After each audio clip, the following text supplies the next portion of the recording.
Ребята, всем привет! Мы сегодня с вами едем в такие места, в которых я никогда в жизни не бывала. Мы будем смотреть дорогущие дома в штате Вашингтон за 7 и за 8 миллионов долларов. Я надеюсь, что это будет полный восторг за такие деньги. Мне будет помогать Аня. Это профессиональный риэлтор в штате Вашингтон. В процессе обзора мы зададим вопросы. Будет не только красиво и интересно, но и полезно. Вы на канале American Book, и мы начинаем наш обзор.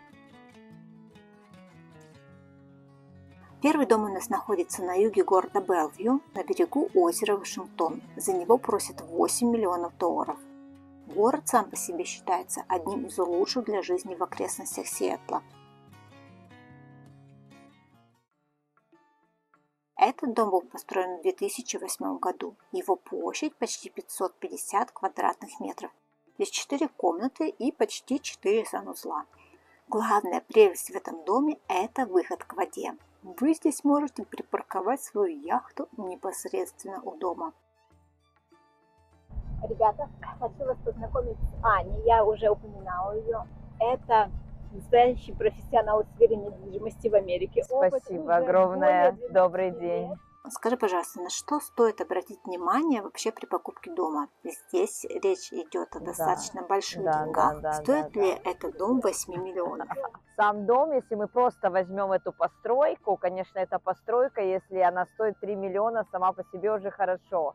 У нас, как говорится, value in land, то есть вся ценность в земле. И, конечно, здесь ценность, сколько у нас имеется waterfront, да, сколько воды. Здесь 105 футов побережье. И главное, что здесь лодку можно парковать 12 месяцев в году, потому что здесь очень спокойная вода, нет волн. То есть не надо затрачиваться еще куда-то лодку на зиму отгонять свою. Конечно, из минусов вообще это для меня здесь очень мало privacy. Если бы я уже платила 8 миллионов, я бы, конечно, хотела соседям в окна не смотреть. И на что обращать внимание?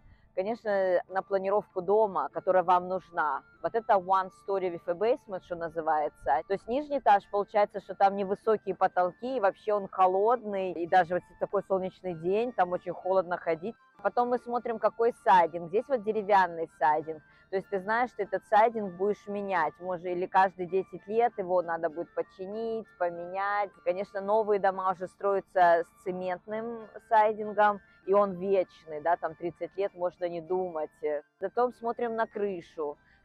Видите, какая здесь крыша? Composition, да. У некоторых бывает шинглерс, здесь я сейчас не вижу. Какая-то крыша будет 10 лет деревянная, какая-то 20-30. Какая-то железная еще дольше будет, как часто тебе менять эту крышу. И, конечно, тут еще, что важно, выходят окна на север или на запад, слишком ли нагревается дом, кто-то хочет смотреть закат, кто-то не хочет смотреть закат. Содержание такого дома в месяц обходится примерно в 1100 долларов. Это оплата счетов за воду, свет, газ, мусор, оплата взноса HOA и работу садовника. Сюда не входит уборка дома. На окна недвижимость в 2023 году составил примерно 37 тысяч долларов.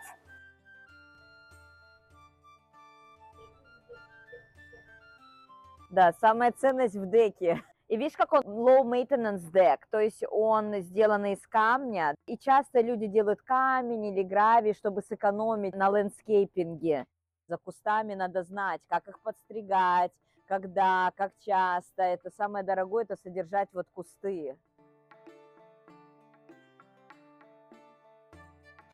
Вот, кстати, вот этот дек, это не настоящее дерево, это искусственное, видите, прессованная резина, что хорошо, его не надо прокрашивать, не надо его стейнать каждый год. А вот сайдинг как раз-таки деревянный. Тут надо смотреть, чтобы под него влажность не заходила.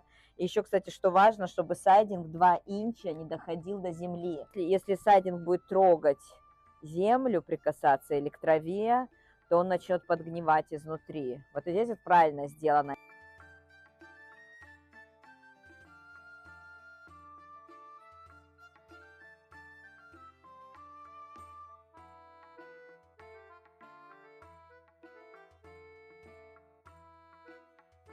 Кстати, в Америке очень важно иметь хорошие отношения с соседями. Если вы знаете, когда ты вселяешься в новый дом, и я всем своим клиентам говорю, возьмите пирожки или какой-то там яблочный пирог сами спеките и принесите соседям, обменяйтесь вашими именами, телефонами. То есть здесь очень любят дружить с соседями, и это как-то логично. Если вы уедете в отпуск, то вы попросите соседей и скажете: ой, я буду в отпуске, присмотри, если кто-то вдруг зайдет на мой ярд. Вот можно принимать ванну и смотреть на яхточки, и как соседи жарят мясо на их гриле.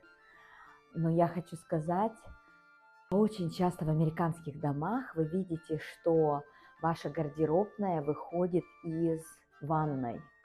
И смотрите, вот душ не закрытый, то есть если вы любите принимать душ и очень-очень там создавать много пара, да, то этот пар, он все равно выходит через верх сюда, в основную ванну, и он идет в гардеробную, и все ваши вещи, вы знаете, вот для меня, например, это важно, у меня много белых блузок, и если этот пар попадает, то блузки потом уже не белые, а с желтым оттенком становятся. А с другой стороны, мне вот нравятся вот эти built-in, да, то, что у них достроено, да, то есть вот это вот место не пропадает здесь, то есть ты платишь 8 миллионов, и ты все равно пользуешься какими-то смесителями в стиле 90-х годов.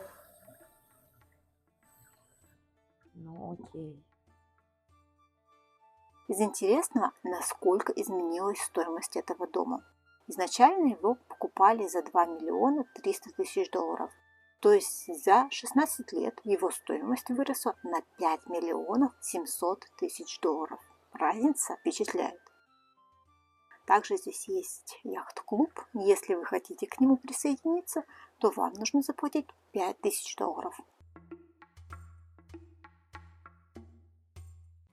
Следующий дом находится в Клайд-Хилл. Это красивый район, расположенный на холме, недалеко от знаменитой Медайны, где находится дом Билла Гейтса.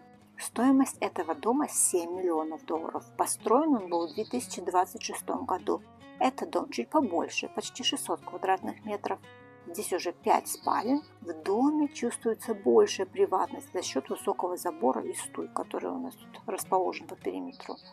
А вот для примера другая bathroom, ну, кстати, тоже French Provence стайл такой, но более светлые цвета, тоже достроили built-in. И вот сравните, вот этот душ, например, он полностью изоляция, да, сделана, то есть пар не пойдет в вашу гардеробную. Ваша гардеробная, во-первых, сделана чуть-чуть отдельно на входе, и там сделана полностью изоляция от пара.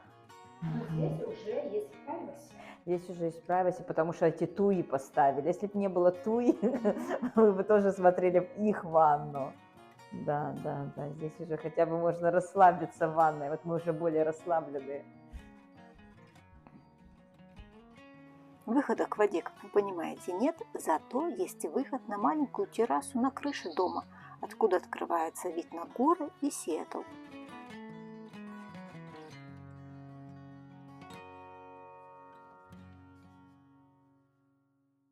И я хочу сказать, если вы думаете, за 7 миллионов на Клайд-Хилле вы будете сидеть все в каком-то мраморе, в мальтийском лаймстоуне, и нет, вы будете сидеть вот так вот в потресканном дереве, будете смотреть на ваших 17 соседей.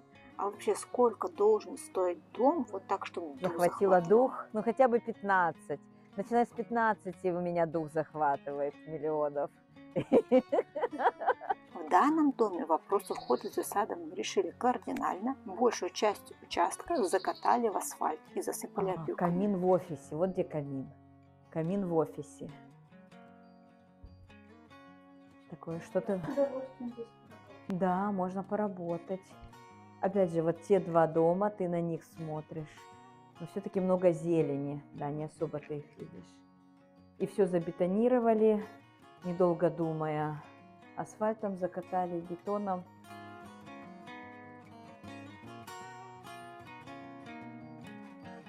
Хочу сказать, что многие американцы любят иметь так называемую man cave или media room. Вот, например, кинотеатр здесь, да, или это бы Xbox играть была бы комната. То есть очень любят хорошо изолировать ее, сделать красивые сиденья и устраивать домашний кинотеатр.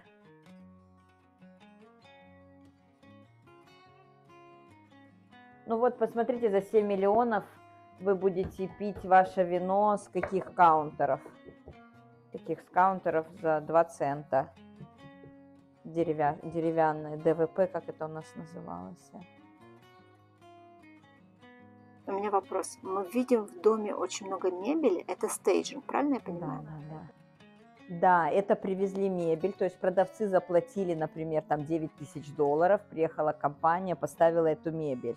Но именно в этом доме что-то есть от хозяев, а что-то уже заплатили дизайнеру. Дизайнер поехал на большие склады, набрал именно под стиль этого дома, или белую, или серую, или кожаную. Но если вы хотите, вы можете купить любой каприз за ваши гроши. А вот по умолчанию, когда дом продается, что в него включено? По умолчанию то, что прикреплено. Вот, например, видите, вот эти лампы, они прикреплены, значит, они остаются, вы не имеете права их снять. Да? Если полочки в гардеробных прибиты, то полочки остаются. Техника остается, да. Холодильник, посудомойки в нашем штате, опять же. Если, например, в Аризоне ты заезжаешь, у тебя винный шкафчик выдрали оттуда, даже он хотя был встроенный, холодильники выдрали, микроволновки выдрали. Забрали с собой продавцы. Как правило, все остается. Если только на них не написали, мы хотим это с собой забрать, то вот все остается. Пустые. Иногда люди выкапывают. Вот у меня сейчас люди уезжали, им там деревья, которые родственники садили, и они прям написали. То есть, когда пришли покупатели на open house, да, на выходные, на некоторых деревьях было написано: это дерево мы с собой заберем, этот куст мы с собой заберем. Можно забирать, только надо предупредить покупателей. Вот мы видим, это душ, на улице они душ принимают, видимо, после баскетбола. И как он текет прямо под сайдинг, прям под дом, да. Так как у нас все время дожди, все время влажность, у нас очень важно вот это, чтобы влажность не проникала ни под сайдинг, ни под окна, ни под рамы. Потому что если проникает, потом через 3-4 года там уже начнется внутри оно протекать. И такое есть, когда ты не обращаешь на это внимание, потом следующее, что ты видишь, у тебя внутри комнаты начинает эта стенка протекать. Видите, вот опилки подходят к фундаменту, вот так нельзя. Вот это нельзя, должно быть 2 инча. 2 инча это как 7 сантиметров. Смотри, вот эти ступеньки цементные, тоже хорошо, то есть они не будут гнить под дождем. В 2023 году здесь сделали ремонт, и в целом это чувствуется. Все выглядит достаточно свеженько. Что касается содержания, то конкретных цифр нам не предоставили, к сожалению. Но я думаю, что суммы примерно такие же, как и в прошлом доме, около $1000 в месяц. Налог на недвижимость здесь больше, примерно $41,500 в год.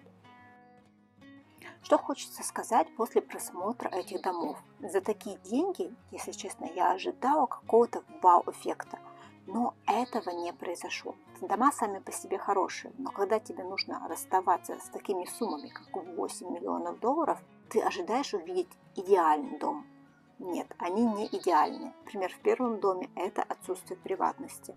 Вы можете наблюдать за соседями, и, соответственно, они за нами. А если честно, за такие деньги этого не хочется. Но еще нужно понимать, что в первую очередь вы платите за локацию, за доступ к воде в первом случае.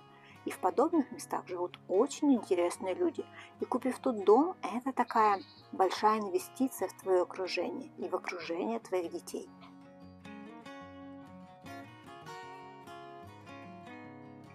Ребята, большое спасибо за просмотр этого видео. Отдельное спасибо я хочу сказать, Аня, тебе. Да, Это было очень полезно, много интересной информации. Ты нам дала много полезных советов. Если вдруг у вас есть вопросы по поводу недвижимости в штате Вашингтон, то обязательно обращайтесь к этому человеку. Да, я с радостью всегда с любыми вопросами, потому что каждый дом настолько уникален, за все так не расскажешь. Надо именно специфично какому-то дому рассказывать, что там происходит с ним, и какая планировка или какая отделка. Это очень уникальный каждый дом. Ссылку на Анин канал и вообще Анин контактный телефон я оставлю в описании к этому видео. Еще раз всем спасибо за просмотр. Я надеюсь, вам было интересно и понравилось. Всем, Да. До встречи в следующем До свидания. видео.